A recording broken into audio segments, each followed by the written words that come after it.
കാലത്ത് 1990 വരെ ഇതുപോലുള്ള പല സ്റ്റേജുകളിലും പലതവണ കയറിയിറങ്ങിയ ഒരു വ്യക്തിയാണ്. ഇപ്പോ ശരീരത്തിന്റെ അകത്തുള്ളത് കൃത്രിമ അവയവങ്ങളാണ്.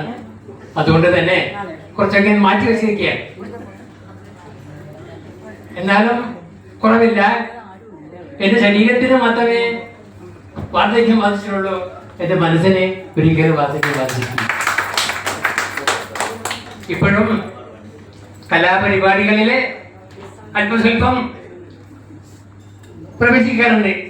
ക്ഷേത്ര കലകളിൽ ഒന്നായ അക്ഷരശ്ലോക സദസ്സില് ഇപ്പോഴും സജീവമാണ്. നാടകം, കഥാപ്രസംഗം, കോൽക്കളി, പല രംഗത്തും ഒരു കാലത്ത് പ്രവർത്തിച്ചിരുന്നു. അന്നൊക്കെ എന്ത് ചെയ്താലും ഈ അവാർഡ് നൽകാനോ മറ്റൊന്നിനോ ഇതുപോലുള്ള വേദികളില്ലായിരുന്നു. എന്നെ സംബന്ധിച്ച് പറഞ്ഞാല് അവാർഡിന് വേണ്ടിയല്ല, സാമ്പത്തികത്തിന് വേണ്ടിയല്ല ഈ കലയിൽ ഇറങ്ങിയത്. എന്റെ 15-ാമത്തെ വയസ്സിലെ കലാരംഗത്ത് ഇറങ്ങിയതാണ്. ഇന്നും തുടരുന്നു. ഈ കൂട്ടത്തിലെ എന്റെ പാടിയ 2 പാട്ടുകൾ കേട്ടപ്പോ എനിക്കൊരു ഗിരിയിരിപ്പ് തോന്നിയിരുന്നു.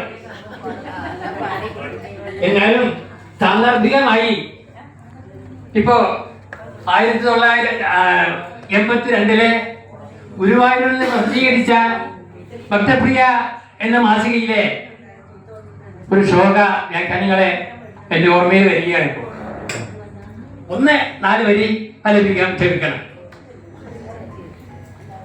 നിർമ്മല്യം തൊഴുതിയിടുവാൻ സമയമായി കർമ്മപ്രഭാവത്തകിൽ ധർമ്മം തട്ടിയുണർത്തിടുന്നുണരുവിൽ യാമത്തിനാരംഭമായി രമ്യം മഞ്ഞുളമാല ചേർന്ന ഗുരുവായൂരപ്പരൂപ മനോഗമ്യത്യ കുടിവയ്ക്കുവിൻ ഹരിപദ പ്രാപ്തിക്കതേ വഴി.